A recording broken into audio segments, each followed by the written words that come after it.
안식년과 희년이라는 제목으로 말씀을 전하고자 합니다. 아버지 하나님, 안식년과 희년의 그 의미가 무엇인지, 신약의 의미가 무엇인지 깨닫게 하여 주옵시고, 아버지 하나님 그 명령을 따라서 주의 뜻을 깨달아서 참으로 주의 뜻을 이루는 귀한 시간이 되게 하여 주옵시고, 그 뜻을 따라 사는 귀한 시간들 가지게 하여 주옵시며, 우리의 남은 삶이 안식년이요 희년이 되게 하여 주옵소서. 예수님 이름으로 기도합니다. 아멘. 레위기서 25장을 통해서 안식년과 희년이라는 제목으로 말씀을 전하겠습니다. 이 안식년과 희년이 적혀있는 레위기서 25장을 자세히 보고 있으면 큰 것을 깨달을 수가 있는데, 그것이 무엇인가 하면 하나님께서는 이 세상을 살아갈 때에 욕심으로 살지 말라 하는 뜻을 내포하고 있습니다. 즉 다시 말하면 롯이 첩처럼 살지 말라는 거예요. 세상의 미련을 갖지 말라는 것입니다. 나무늘처럼 살아라 라고 말씀하고 있습니다. 이것은 무엇을 뜻할까요? 이것은 성경 전체를 통해서 우리에게 보여주시고 말씀하시는 가장 큰 것을 지금 말하고 있는데, 기독교인들이 짓는 죄가 어떤 죄가 있는지를 구약을 통해서 보면 뭔가 보입니다. 어떤 죄가 있는지. 구약에 나오는 이스라엘 백성들은 사실상 신약에 있는 기독교인들을 뜻하고 있는 거예요. 그 구약의 이스라엘 백성들이 어떤 죄를 지어서 하나님께 그렇게 큰 벌을 받았는지를 보면 뭔가 보이는 거예요. 어떤 죄를 지었는가 보면 우상을 섬긴 거예요. 우상을 섬긴 거예요. 그 우상 섬긴 것이 그럼 신약에서 어떤 의미를 가지고 있는가 하는 것을 우리가 깨달아야 됩니다. 골로새서와 에베소서에 분명히 말하기를 탐심이 곧 우상숭배다 라고 말하고 있는 거예요. 즉 욕심이 바로 우상이라는 것을 알 수가 있습니다. 기독교인이 되어가지고 세상의 물질에 대한 욕심, 돈 욕심, 세상의 유혹, 육체적인 쾌락, 욕심, 세상의 명예, 권세에 대한 욕심을 가진다면 이건 우상숭배에 빠진 것입니다.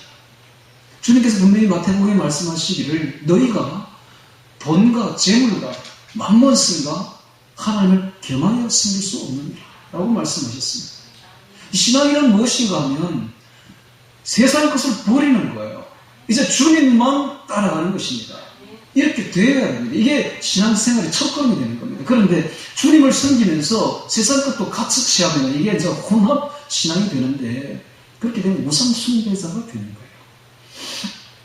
그런데 문제는 참 재미있는 것은 이 세상에 많은 기독교인들이 있는데 그 중에 대다수가 다 혼합 신앙을 가지고 있다는 사실입니다. 우상도 섬기고 하나님도 섬기는 거예요. 아니 심지어는 교회조차도 이렇게 말합니다. 하나님을 잘 믿으니 복 주시옵소서. 물론 복 받습니다. 하나님께서 우리에게 복을 주는 것은 그냥 관념적인 복이 아니에요. 하나님의 자녀가 되는 순간부터 실제적이고 구체적인 복도 같이 내려옵니다. 물질적인 복도 같이 부어줘요. 그런 건 구하지 말라 하지 않았습니까? 마태복음 6장에 보면은 그런 건 구하지 않아도 하나님 다 알아서 준다고 되어 있습니다. 실제로 주기도문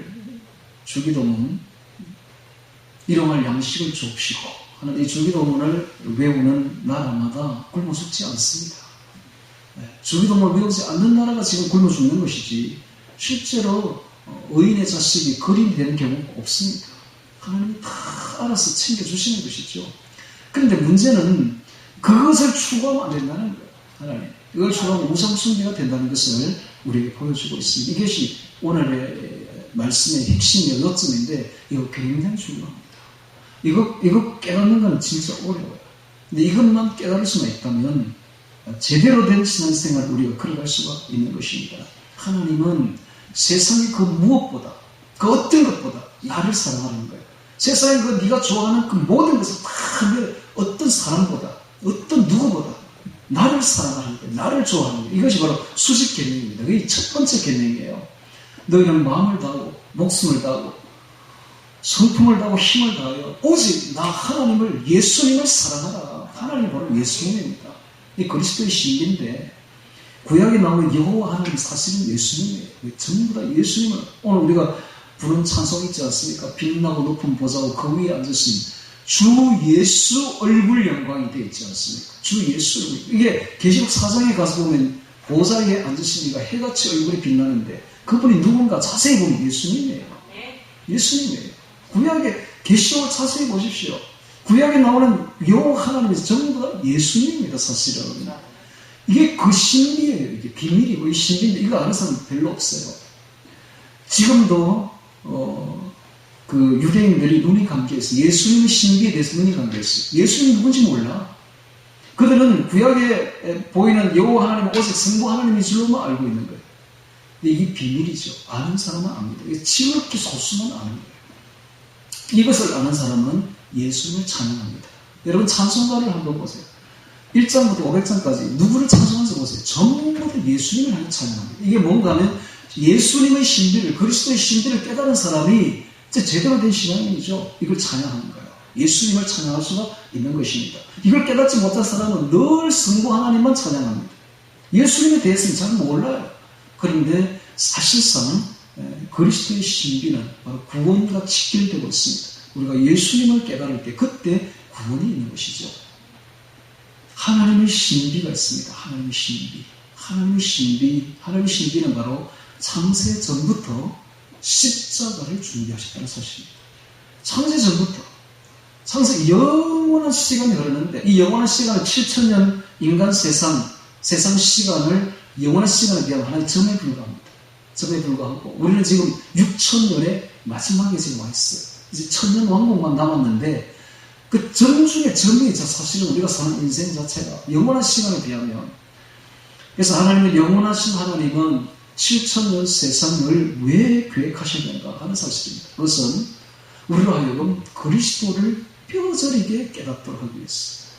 그래서 예수님이 그 하나님이신 그분이 사실은 인간의 몸을 입고 이 땅에 내려오셔서 갈보리 십자가를 지시고 그 피를 흘려주신 것입니다.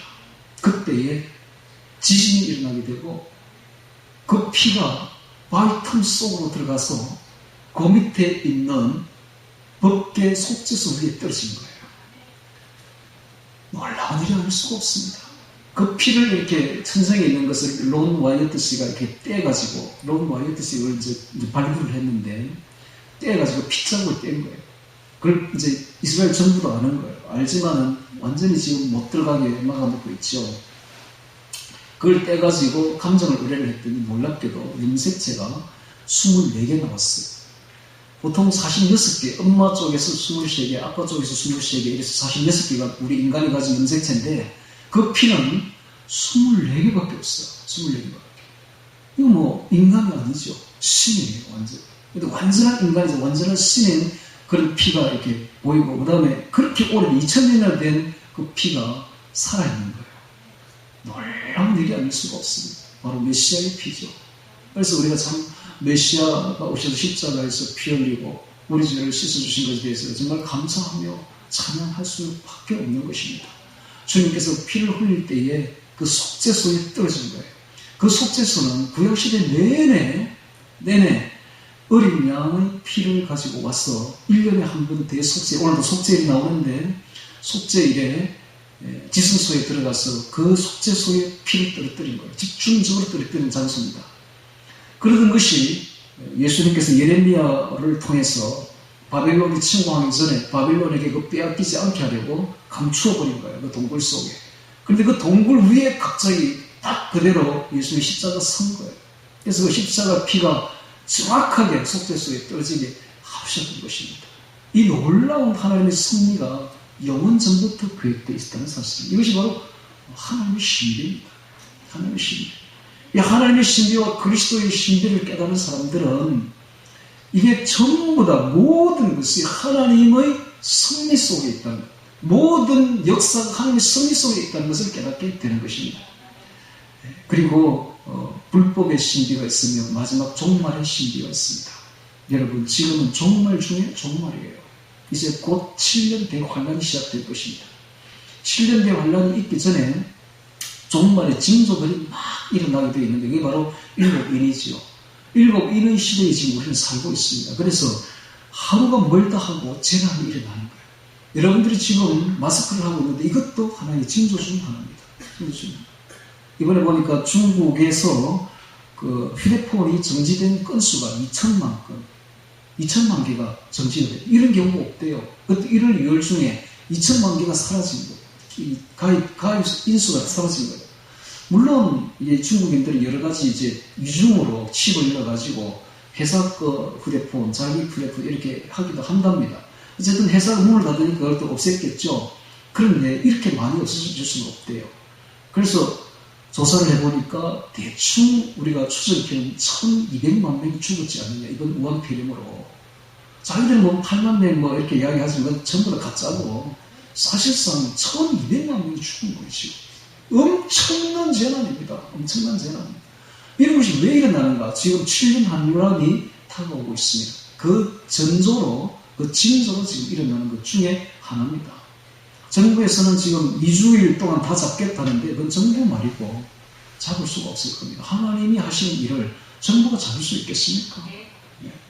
한번 교회 문을 닫기 시작하면 열기 어렵습니다. 이건 진짜 종말 때예요, 지금. 그리고 한 번 문을 닫기 시작하면 이제 지하교회 가야 돼요, 우리는. 그걸 각오해야 돼요. 이런 시대에 우리가 살고 있습니다. 그래서 우리가 알아야 될 것은 갈수록 안 좋아진다. 환경 자체가 그렇게 디자인됐어요. 예수님이 그렇게 디자인했었어요. 이거는 영원 전부터 디자인된 사건입니다. 그래서 갈수록 안 좋아진다는 걸 알아야 됩니다. 우리 예국자님들이 참 대단하게 태극기를 흔들고 서울시청 앞에 가서 지금까지 했고 지금도 너무나 많은 문자들이 날아오고 나라를 걱정하는 충정으로 이렇게 하고 있지만은 미안하지만 그분들이 바람대로 되지 않습니다. 갈수록 깨어지게 되어 있고 갈수록 적그리스도 세상이 되게 되어 있어요. 이게 예수님의 디자인입니다. 그럼 우리는 어떻게 해야 되는가?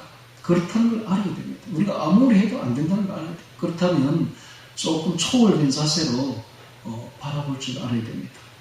그래, 이렇게 돼야 되는구나. 돼야 돼. 그리고 기독교인들이 혼합신앙을 가지는 것도 이미 디자인된 사건이에요. 이게 뭐 요즘에 WCC, WEA 해서 혼합신앙을 가지고 배도하는 사건들이 많이 일어나는데 이런 것도 마지막 때에 반드시 있어야 될 사건들이. 그래서 이런 사건을 보면서 왜 이런 일이 일어나라고 말하지 말고 이런 일이 일어나면 될 게 오는구나. 기록된 사건들이 지금 임하고 있구나 하는 사실을 깨닫고 우리는 그럼 어떻게 더욱더 거룩하게 더욱더 정결하게 우리 신앙을 성경에 비추어서 남은 자 10% 안에 들 수 있도록 그렇게 신앙생활을 해야 됩니다. 할렐루야.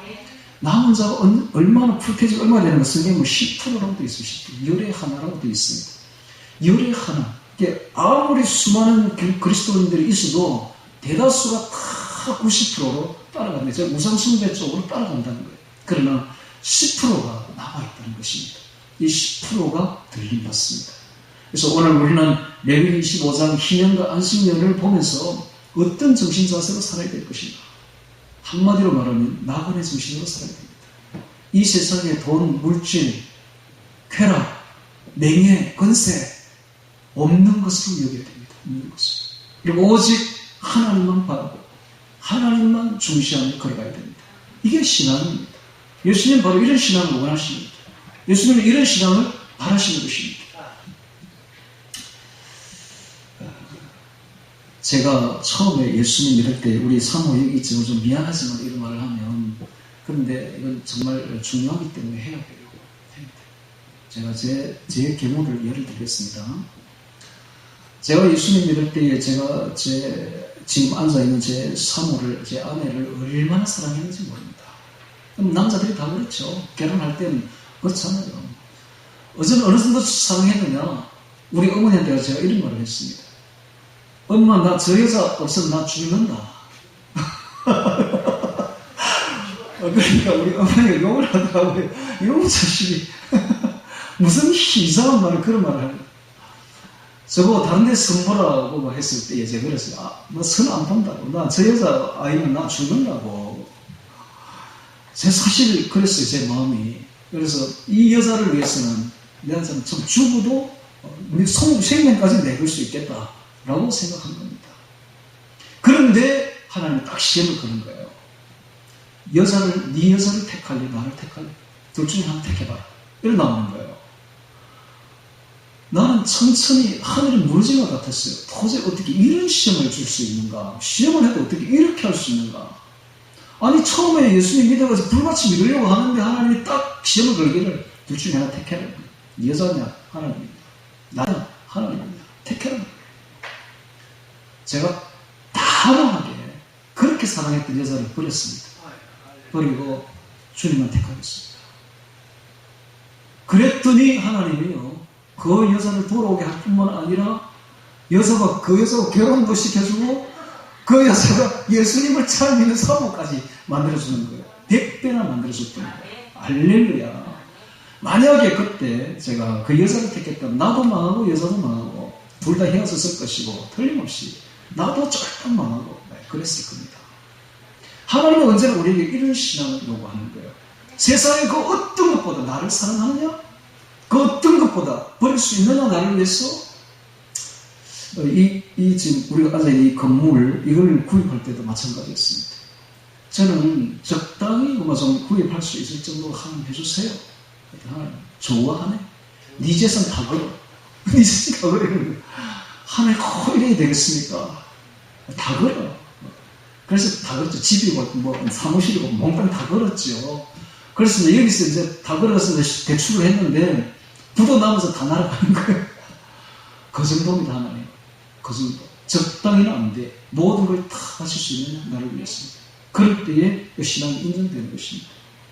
자, 이것은 두 가지 하나의 연대, 저의 작은 연대, 여러분도 마찬가지. 아브라함도 그렇잖아요, 아브라함도 100세에 난 아들 이삭을 나를 위해 버릴 수 있느냐?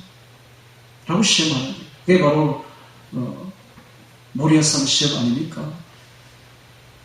그 시험을 통과했기 때문에 아브라함이 신앙의 조상이 될 수가 있었으니, 오늘 우리 신앙이라는 것이 이런 겁니다. 이런 겁니다. 적당히는 절대 안 돼. 혼합신앙은 절대 안 돼. 나를 위해서 모든 걸 버릴 수 있어야 됩니다. 할렐루야. 아니, 버려야만 됩니다. 버려야만 됩니다. 그 신앙의 그 이야기가 지금 이 안식년과 희년에 보이고 있는 거예요. 안식년과 희년에. 자, 이제 같이 보면서 안식년과 희년의 그 참뜻을 알아보도록 하겠습니다. 25장 1절부터 봅니다. 여호와께서 시내산에서 모세에게 일러 가라사대 이스라엘 자손에게 구하여 이르라. 너희는 내가 너희에게 주는 땅에 들어간 후에 그 땅으로 여호와 앞에 안식하게 하라. 너는 6년 동안 그 땅에 파종하며 그 밭에 파종하며 6년 동안 그 포도원을 다스리고 열매를 거둘 것이나 제7년에는 땅으로 쉬어 안식하게 할지니 여호와께 대한 안식이라. 너는 그 밭에 파종하거나 포도원을 다스리지 말며 이런 말을 하고 있습니다. 6년은 좋다. 가라 먹어도 좋다. 그러나 제7년째는 절대로 하지 마라. 갈지 마라. 안식하게 하라. 라고 말하는 거예요. 자, 이것은 과학적으로 증명이 됩니다. 요즘에 이 땅을 너무 욕심을 부려가지고 이모작 삼모작 하면서 엄청나게 갈고 화학 비료까지 집어넣고 이렇게 하면은 많은 소출은 되겠지. 그러나 한 6년 좀 지나면 땅이 황폐해져서 땅에 쓸모가 없다는 것을 이제 과학이 깨달은 거예요. 그래서 이제 휴갱을 막 하라고 막 그러잖아요. 직불금 줄 테니까 휴갱하라. 이유가 있는 것입니다. 그렇게 해야 땅이 지력을 회복하는 거예요. 이 굉장히 과학적이에요. 근데 여기에는 아주 영적인 뜻이 있습니다. 우리가 6년을 경작을 하다가 1년을 쉰다는 것은 뭘 의미합니까? 이 세상의 일에 손 떼라는 거예요. 손 놔라는 겁니다. 너무 일만 하지 말라는 거예요. 그럼 일을 안 하고 1년 동안 쉬면 어떻게 돼요? 사람이 하나님만 바라볼 수밖에 없는 거예요. 그래서 우리 인생은 너무 일만 하면 안 됩니다. 하나님을 바라볼 줄 알아야 돼요. 그 이야기를 지금 하고 있는 겁니다. 즉 나그네 생활을 하는 겁니다. 즉 이건 뭘 뜻하느냐 하면 이 말은 이 안식년이라는 뜻의 의미는 매일매일 매년을 안식년처럼 살아라 이런 뜻이에요. 아멘. 네. 오늘 우리 집사님이 직책을 쓰는데 나그네라고 쓰는 거죠. 그리고 제가 엄청 웃었어요. 그리고 잘 기도하면서 그래야 하는 말씀. 제가 진짜 우리가 나그네처럼 살아야 됩니다. 그냥 진짜 우리 나그네처럼 살아야 돼요. 잠시 있다 갈 세상입니다. 이 세상은 전부는 하나님 것이지 우리 것이라고는 아무것도 없는 거예요. 이 땅의 모든 토지는 다 하나님 것이요. 이 땅의 모든 물건들도 다 하나님 것이요. 우리는 잠시 있다 떠나는 나그네에 불과한 것입니다. 그런 정신으로 살아야 됩니다. 이게 바로 진정한 기독교인, 진정한 크리스찬들의 정신 상태입니다. 이게. 근데 이런 정신을 가진 기독교인이 얼마나 되느냐? 거의 없습니다. 거의 10% 안에 듭니다. 이제 남은 자들인데, 이런 사람들이 진정한 리얼 크리스찬들이고, 그 세상 돈과 세상 물질과 함께 신앙을 추구하는 혼합주의 신앙은 우상숭배자에 불과합니다. 우상숭배자는 하나님이 어떻게 합니까? 멸하신다 되어 있지 않습니까? 왜 이런 일이 벌어집니까? 이게 가치관이 잘못됐어요. 어떤 신앙관이 잘못 박혔어 그래요. 우리가 알아야 될 것은 주님은 확실히 살아계시며 조금 있으면 확실히 우리를 데리러 오실 것입니다. 주님의 나라는 확실하며 영원한 천국이 우리를 기다리고 있습니다. 그러므로 우리는 눈을 들어서 영원한 천국을 늘 바라보아야 되며, 지금 이 땅에 살아갈 때에 이 땅만 보고 살 것이 아니라 우리는 이 땅을 떠나서 저 하늘을 바라보며 영원한 천국을 바라보며 걸어가야 됩니다. 할렐루야. 그 이야기를 지금 하고 우리가 안식년을 통해서 너무 일만 하지 말라는 거예요. 쉬어라는 거예요. 쉬어라.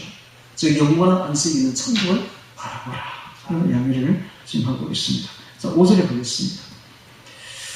너의 곡물에 스스로 난 것을 거두지 말고 다스리지 아니한 포도나무에 맺은 열매를 거두지 말라. 이는 땅의 안식년임이니라. 안식년의 소출은 너희 먹을 것이니 너나 내 남종이나 내 여종이나 내 품꾼과 너와 함께하는 객과 육축과 심지어 내 땅에 있는 들짐승까지 그 소산으로 다 식물을 삼지. 그 땅에 나는, 그 밭에 나는 모든 소산은 거두지 말라는 거예요.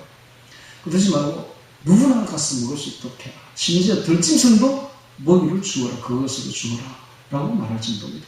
무슨 말을 하고 있습니까? 오늘 내 것이라고 고집할 게 없다는 거예요. 우리는 전부 다 매년 안식년처럼 살아야 됩니다. 나의 물질을 고집하지 마세요. 이 모든 것은 다 하나님이 우리에게 주신 것입니다. 그래서 서로 나눌 줄 알아야 됩니다. 필요한 자들에게 나눠주고 살면서 이렇게 수직 계명을 그러니까 잘 지킨 사람은 수평 계명도 저절로 잘 지켜진다는 거예요. 하나님께 잘하는 사람은, 신앙이 똑바른 사람은 이웃에게 넉넉히 베풀 수 있는 사랑의 사람이 된다는 것입니다. 할렐루야. 네. 그 다음에 8절에 보겠습니다. 이제 희년을 보도록 하겠습니다. 너는 7 안식년을 계수할지니 7749죠. 이는 7년이 7번이죠. 안식년 7번 동안 곧 49년이라 7월 10일은 속죄일이니 너는 나팔 소리를 내되 전국에서 나팔을 크게 불지며 되어 있습니다. 희년이 나오고 있는데 희년은 49년째를 희년이라고 하고 다음 이듬해 50년째도 또 희년이 됩니다. 그래서 희년은 2년 동안 쉬게 됩니다. 49년은 7번 안식년이니까 당연히 쉬는 것이고 50년째는 그 다음 해니까 2년을 연속 쉬는 것입니다. 자, 이렇게 하는데 이 희년은 어떤 의미를 가지고 있는가? 속죄일에 나팔을 붑니다. 속죄일이 저녁에 시작되죠. 이게 저녁이 해가 딱 떨어지면서 속죄일이 시작되는데 그 속죄일 저녁에 나팔을 부는 거예요. 나팔이 부러지면 어떤 일이 벌어지는가? 노예로 있던 사람이 자유인이 되어버리는 것입니다. 자유를 찾게 됩니다. 내 어제까지만 해도 이 집에 머슴으로 살았는데 이제 속죄일이 되게 되면, 나팔이 불게 되면 속죄일로부터는 자유인으로 벗어나게 돼서 내 집으로 돌아가게 되는 것입니다. 이제 내 사랑하는 가족에게로 돌아가게 되는 것입니다. 이게 바로 희년입니다. 희년은 그러니까 우리에게 자유를 공포하는 해인 것입니다. 이 자유는 바로 속죄로부터 시작됩니다. 속죄, 죄를 속함으로부터 자유가, 진정한 자유가 있다는 것을 보여주고 있습니다. 오늘 신약의 의미는 그대로입니다. 죄를 사함받는 것이 진정한 자유입니다. 죄에서 자유함을 얻는 것이죠. 할렐루야. 이게 진정한 자유입니다. 오늘 우리가 죄의 속박에, 죄의 집에 얽매여 있으면 아무리 자유를 줘도 자유가 없습니다. 죄에게 짓눌려 있으면 자유가 될 수가 없어요. 여기서 이제 속박이, 여기서 불을 벗어나는 해방, 자유라는 이 말을 뜻을 자세히 원어를 보면 그 원어 뜻이 어떤 거냐면 새가 창공을 자유롭게 날아간다 이런 뜻이 되어 있어요. 마치 새가 창공을 훨훨 날아가듯이 우리가 죄의 짐을 벗어버리고 주님 안에서 자유를 마음껏 맛보는 그런 것을 형상화하고 있습니다. 자, 다시 또 성경을 보도록 하겠습니다. 그래서 나팔 소리가 나는 것, 이것이 바로 희년의 기점인데, 나팔을 크게 불지며, 나팔 소리가 전국에서 들릴 때에 얼마나 가슴이 설렜겠습니까? 이건 구속을 안 받아본 사람은 잘 모르겠죠. 실제로 남의 집에서 구속을 받고 자유 없이 머슴으로, 종으로, 노예로 살았던 사람에게는 그날 저녁에 들려오는 그 나팔 소리가 얼마나 아름답게 들렸겠으며, 얼마나 천국의 소리를 들렸겠습니까? 내일부터는 자유인데, 내 마음대로 살아도 되는데, 지금까지는 남에게 다 억눌려가지고 시킨 대로 종은 노릇했잖아요. 그런데 내일부터는 자유인이 되는 거예요. 얼마나 좋습니까? 자, 이런 희년을, 그래서 기쁠 희자, 희년을 하나님이 주신 것입니다. 이것은 오늘 우리에게 무엇을 뜻합니까? 우리도 자유인이라는 사실입니다. 우리도 예수님을 믿기 전에는 종에게, 죄의 종에게, 사탄의 종에게 종노릇하던 그런 억눌려 있었던 그런 사람이었지만, 예수님의 복음을 받는 순간, 우리가 거듭나는 순간 우리는 주 안에서 자유인이 된 것입니다. 할렐루야. 하나님의 자녀로 성격된 것입니다. 우리가 신분만 상승된 것이 아니라 실제적으로 하나님은 우리에게 복을 주십니다. 이게 보십시오. 희년이 되니까 그냥 맹목적으로 이론적으로만 복을 주는 것이 아니라 실제적으로 자유를 주고 또 토지도 돌아옵니다. 일단 토지도 희년이 되면 돌아오는 거예요. 남이 우리 토지를 사갔는데 그 토지가 희년이 되면 우리 땅으로 다시 돌아오는 거예요. 실제적인 복을 준다는 거예요. 즉 이 말은 오늘 우리가 예수님을 믿게 되면 이론적으로 맹목적으로 복을 받는 것이 아니라 실제적으로도 복을 받는다는 거예요. 물질적인 복을 받습니다. 할렐루야. 그 증명이 되는 것이 기독교가 가는 곳마다 경제가 부흥되고 일어난다는 것을 보면 알 수가 있습니다. 기독교가 왕성한 나라를 보십시오. 경제적인 복도 같이 들어가는 것을 볼 수가 있습니다. 그러나 기독교가 없어지면 경제적인 복도 같이 없어지는 거예요. 그것은 나라나 개인이나 단체나 사업이나 사업체나 다 마찬가지입니다. 얼마만큼 신앙을 가지고 있느냐가 얼마만큼 복을 가지고 있느냐로 그대로 직결된다는 것을 볼 수가 있습니다. 이와 같이 하나님의 복은 실제적이고 구체적입니다. 할렐루야. 자, 10절에 봅니다. 제50년을 거룩하게 하여. 자, 49년도 안식년이니까 쉬었는데 50년 그 다음 해도 거룩하게 하여 전국 거민에게 자유를 공포하라. 2년 연속 쉬게 됩니다. 이 해는 너에게 희년이니 너희는 각각 그 기업으로 돌아가며 각각 그 가족에게로 돌아갈지며 그 50년은 너희의 희년이니 너희는 파종하지 말며 스스로 난 것을 거두지 말며 다스리지 않는 포도를 거두지 말라. 이는 희년이 너희에게 거룩함이라. 너희가 밭의 소산을 먹으리라. 땅은 그래서 주님의 소유라는 것을 확실히 합니다. 땅은 누구의 소유도 아니에요. 50년이 되면 주님의 소유니까 본래 가지고 있던 주님에게 돌아가 버립니다. 그래서 이걸 보면 모든 땅은 주님의 것이다 하는 것을 천명하고 있습니다. 뿐만 아니라 한 2년 동안 쉬어보세요. 2년 동안 사실 농경사회는 굉장히 바쁩니다. 우리 아버지도 저도 농부의 아들이어서 우리 집에도 농사를 많이 지었는데 보면 1년 내내 쉬지 않습니다. 1년 내내 바빠요. 겨울이면 좀 쉬어야 되는데 겨울에도 새끼 꼬고 그렇게 부지런하게 뭔가 할 일이 그렇게 많더라고요. 그런데 유목 생활은 굉장히 편합니다. 양들이 지 알아서 먹으니까 그냥 풀어놓으면 되고 따라오면 따라오고 나가면 같이 따라오고 풀어놓으면 되고. 그러니까 다윗이 보세요. 유목생활 양치기를 하면서 내 찬송 부르었어. 내 찬송 부르니까 그 기타를 가지고 수금이라고 되어 있어요. 사실 수금이 기타의 원조입니다. 그 수금을 가지고 하나님께 찬송 부르려고 신앙이 자라나가지고 아주 좋은 신앙이 되어서 나중에 다윗이 왕이 되었는데 1000년에 한 번 날까 말까 인물이 된 것이죠. 1000년의 기점을 그렇게 주전 1000년에 완전히 독보적인 인물로 탁 서지 않습니까? 다윗의 특징이 뭔가 하면은 다윗은 아주 무명의 평민에서 왕이 되었는데 하나님의 왕으로 시켜서 왕이 되었는데 그렇게 사람이 확 신분이 바뀌면 이게 교만해지고 신앙도 이루어지고 이렇게 되는 것이 분명한데 다윗은 그렇지 않은 거예요. 아무리 왕이 되어도 신앙이 분명한 거예요. 전혀 흔들림이 없는 겁니다. 즉 우상숭배를 하지 않는 거예요. 세상에 끌려가지 않는 거예요. 그는 오직 하나님만 섬기는 그런 모범적인 왕이 된 거예요. 그래서 오고 오는 모든 세대, 모든 왕들에게, 모든 신약 시대의 성도들에게 하나의 표본이 되고 모범이 됩니다. 다윗처럼 되라 하고 하나님 말씀하시는 것은 아무리 세상에서 성공해도 세상의 그 성공에 끌려가지 말라는 거예요. 오직 하나님만 바라보는 신앙이 되라는 것이 다윗입니다. 다윗이 그렇게 왜 그런 신앙을 가지게 됩니까? 목가적인 생활을 하다가 늘 하나님께 기도하고 찬양하다가 그렇게 된 거예요. 그래서 하나님은 2년 동안 휴경을 하면서 사실상 유도를 하는 거예요. 뭐가 농경사에 하지 말고, 농경하지 말고 유목으로 바꾸라는 거예요. 그래서 2년 동안 쉬다 보면 자연히 농경을 2년 동안 쉬어보세요. 어떻게 되는가? 자연히 양을 기르게 되겠죠. 양을 기르고 소를 기르고 이러면서 농경에서 유목으로 바꾸기를 원하시는 거예요. 즉 한가하고 여유로운 생활을 하면서 주님만 섬기는 생활을 하나님은 하도록 유도를 하는 거예요. 이것은 오늘 우리에게 무엇을 의미합니까? 너무 일만 열심히 하면 안 된다는 거예요.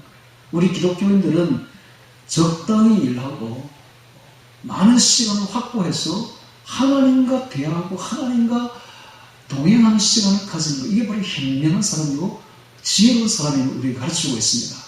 어차피 인생 70년 얼마 되지 않는 시간 쪼개고 쪼개서 하나님께 투자하는 게 현명한 사람이고 명철한 사람이에요. 너무 일만 한다고 누가 삼줄 것도 아닙니다.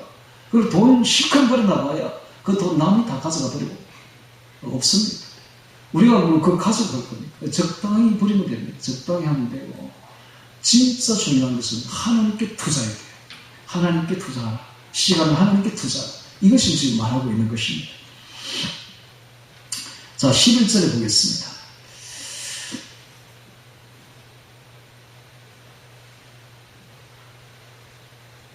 11절에 그 50년은 너희의 희년이니 너희는 파송하지 말며 스스로 난 것을 거두지 말며 다스리지 않는 포도를 거두지 말라.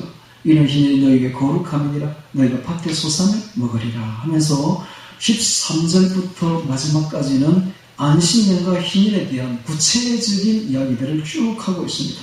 그 구체적인 이야기를 대충 이렇게 보면 21절에 보십시오. 21절에 내가 명하여 제6년에 내 복을 너희에게 내려 그 소출이 3년 쓰기에 족하게 할지라 이런 말을 하고 있죠. 즉 안식년에 하나님께서 안식년을 잘 지킨 사람에게는 3년 쓰기에 족하게 할 만큼 2배로 부어주겠다는 거예요. 2배로. 그래서 안식년과 그 다음 해와 그 다음 해에 파송을 해야 되니까 3년 쓰기에 족할 정도로 부어주겠다는 거예요. 그러면 하나님의 이 안식년과 희년 제도가 언제 시행된 적이 있었는가? 이스라엘에 있었습니다. 여호수아 때 한 번 있었어요. 그러고 난 데는 없어요. 그러고 난 데는 없어요. 왜 없을까요? 인간의 탐욕과 욕심 때문에 이 좋고 아름다운 제도가 지켜지지 않았던 것입니다. 이것은 오늘 우리에게 무엇을 의미합니까? 이스라엘 백성들은 오늘날 믿는 기독교인들이 바로 예표라고 그랬죠. 모형이라고 그랬죠. 오늘 기독교인들이 이 진정한 안식년과 희년의 정신으로 살고 있는 사람이 있는가?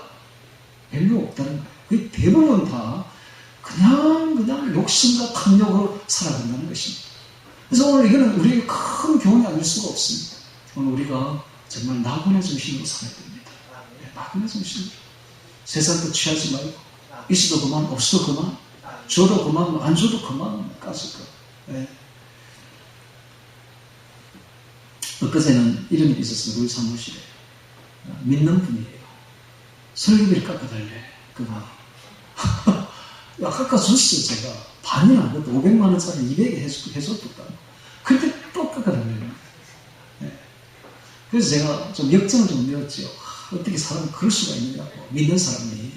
그런데 오늘 제가 이렇게 기도하면서 제가 이런 생각이 들어요. 다 공사는 다 해줬다. 까짓 거, 달라면 죽어야지, 뭐, 까짓 거. 믿는데 목사가 집사한테 못해줄 게 뭐냐고, 막. 그런 생각을 좀 해봅니다. 예, 그렇습니다. 뭐, 취할 거 뭐 있습니까? 예. 달라면 죽어버리지, 뭐, 까짓 거, 뭐. 예. 그리고 편안하게 살죠. 예. 자, 이와 같이 안식년과 희년을 우리가 그런 생활로 하는, 자세로, 그런 자세로 살으라고 했는데, 실제로 안식년과 희년을 지킨 적이 있으면 없었습니다. 그래서 바빌론 포로 생활을 70년 하는 거예요. 70년 왜 70년이냐? 그동안 안식일 안 지킨 걸 몽땅 하는 거 70년, 70번이야. 그래서 70년. 안식시키려고. 하나님 이 생각 정확합니다. 아주 무시무시할 정도, 무서울 정도, 소름 끼칠 정도로 정확하신 분이에요. 하나님이 얼마나 정확한지 한번 실제적으로 예를 한번 들어드릴까요? 1917년이 안식년이었죠. 희년이었죠. 희년. 1917년. 그때 이스라엘에 어떤 일이 벌어졌는가? 벨푸어 선이 됩니다. 즉 이스라엘 나라가 생기기 전에 벨푸어라는 영국 수상이 이스라엘을 새로운 나라로 만들어주겠다라고 선언을 한 거예요. 그런데 그로부터 딱 두 번째 희년이 되는 2017년에 어떤 일이 벌어지는가? 트럼프가 예루살렘을 수도로 선포를 해버립니다. 이 정도로 정확한 분이에요, 하나님이.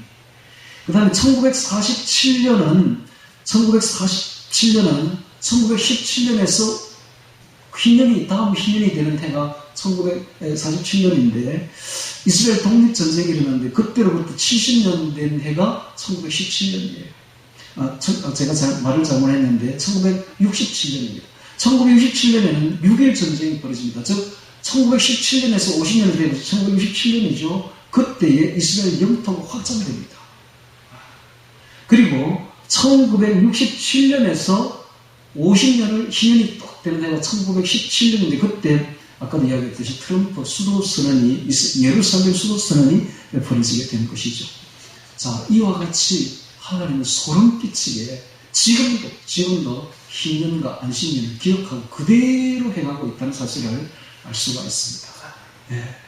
그만큼 소름 끼칠 정도로 정확합니다. 그동안 못 지켰던 안식년 70년 하나님이 포로 생활하면서 딱 지키게 하시는 것을 볼 수가 있고 70년이 찾아 돌아가게 하시는 것을 볼 수가 있습니다. 자, 그 다음에 또 밑에 보겠습니다. 23절 봅니다. 25절, 23절. 토지를 영영히 팔지 말 것은 토지는 다 내 것이니라. 너희는 나그네에 우거하는 자로서 나와 함께 있느니라. 너희 기업이 온 땅에서도 토지 무르기를 허락할지니 라는 말을 하고 있습니다. 토지는 다 내 것이다. 내 것이 너희 것이라고는 하나도 없다. 너희는 나그네에 우거하는 자로서 나와 함께 있다 라는 말을 하고 있습니다. 이것을 그대로 우리는 받아들여야 됩니다. 우리 기독교인들에게 있어서 재산이란 없습니다. 우리는 다 천지기에 불과합니다. 우리의 모든 재산은 다 하나님의 것입니다. 우리가 가진 토지는 전부 다 하나님의 것이요. 우리는 그저 나그네로 우거하는 자로 살 뿐인 것입니다. 이렇게 살다가 하나님 부르시면 우리 훌훌거리고 다 떠나갈 사람들인 것입니다. 그러므로 이 세상에 너무 미련을 가지지 말고 집착 가지지 말고 욕심 부리지 말고 탐욕 부리지 말고 그저 자유롭게 새가 마치 천국을 날아가듯이 주님만 바라보고 걸어가야 됩니다. 이것이 진정한 신앙입니다. 할렐루야. 진정한 신앙은 바로 이렇게 되어야 됩니다. 너무 세상에 집착하면 안 됩니다. 그건 우상숭배잖아요. 우상숭배자. 하나님 우상숭배자를 제일 싫어하시죠? 그와 같이 하나님은 예수님은 분명히 말씀하시기를 너희가 물질과 돈과 나를 겸하여 섬길 수 없느니라 라고 말씀하셨습니다. 오늘 우리는 돈을 취하든지 예수님을 취하든지 둘 중 하나를 취해야지 둘을 같이 겸할 수는 없는 것입니다. 우리는 다 내어버리고 나그네로 살갑시다. 할렐루야. 이게 굉장히 중요한 거예요. 이것만 되면 10% 안에 들어갑니다. 남은 자 안에 들어갑니다. 그런데 이게 안 되면 90% 안에 들어갑니다. 90% 없을 수는 없어요. 없을 수는 없는데 이걸 안다면 우리는 10% 안에 들어갈 수가 있는 것입니다. 할렐루야.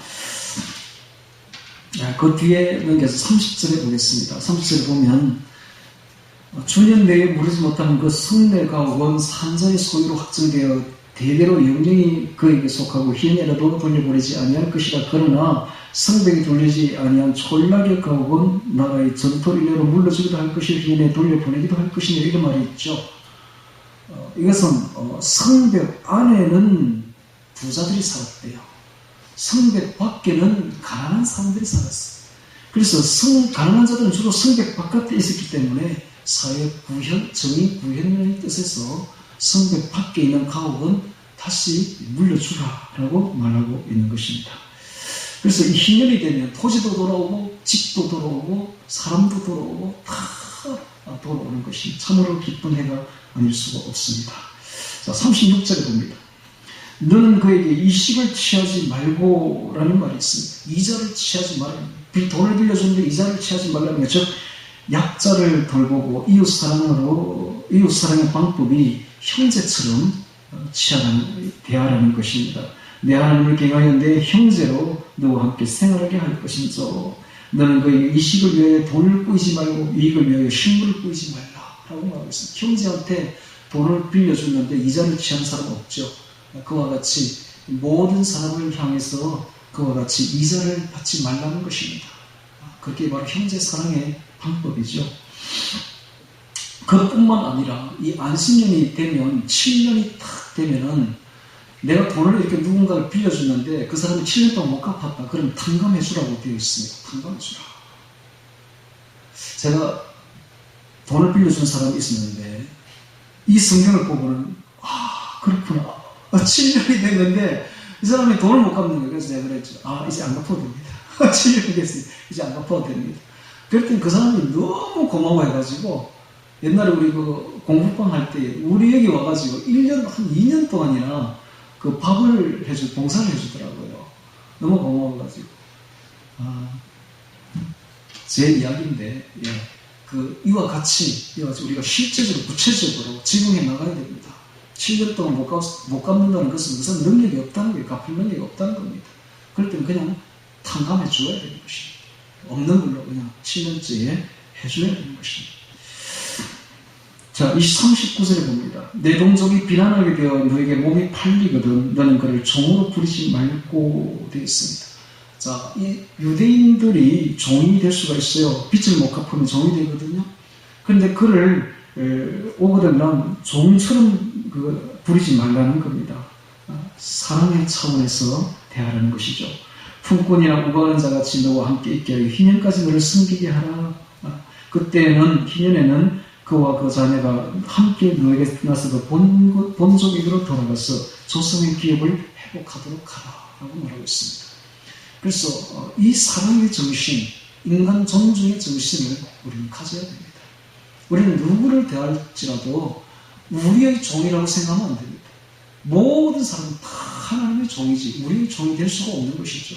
그래서 우리는 나의 종이라는 사람은 아무도 없다는 사실을 알아야 됩니다. 전부 다 하나님의 것이고 주님의 것이지 우리의 것은 아무것도 없는 것입니다. 그래서 항상 아무리 노예나 종을 대할 때에도 아랫사람을 대할 때에도 항상 예의를 깍듯하게 하고 존중하는 마음으로 인격을 존중해서 대해야 된다는 사실을 알아야 됩니다. 자, 마지막에 54절 보겠습니다.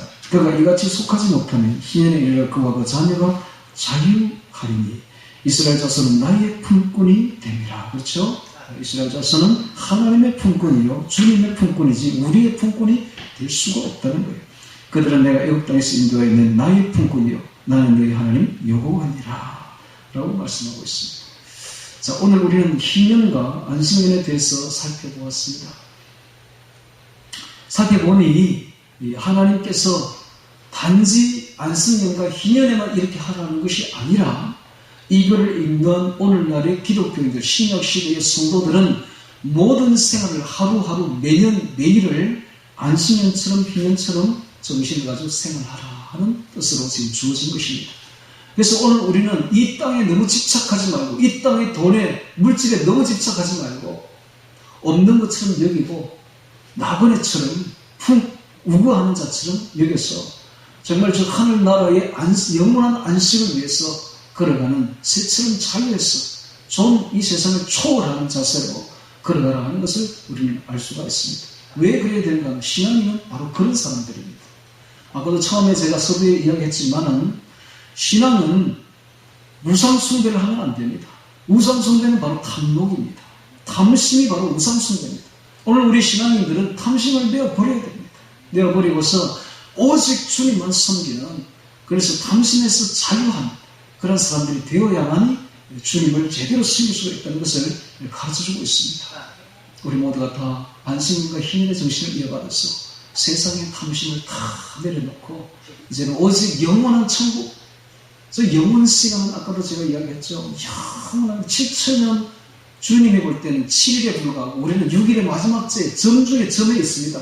우리 인생이라는 것이 불빛이 그냥 반짝하면 끝나는 것처럼 그렇게 잠깐의 시간들입니다.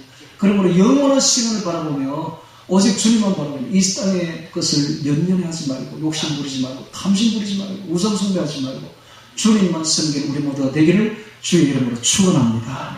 다 같이 오늘 말씀 안식년과 희망 기억하며 기도드리겠습니다.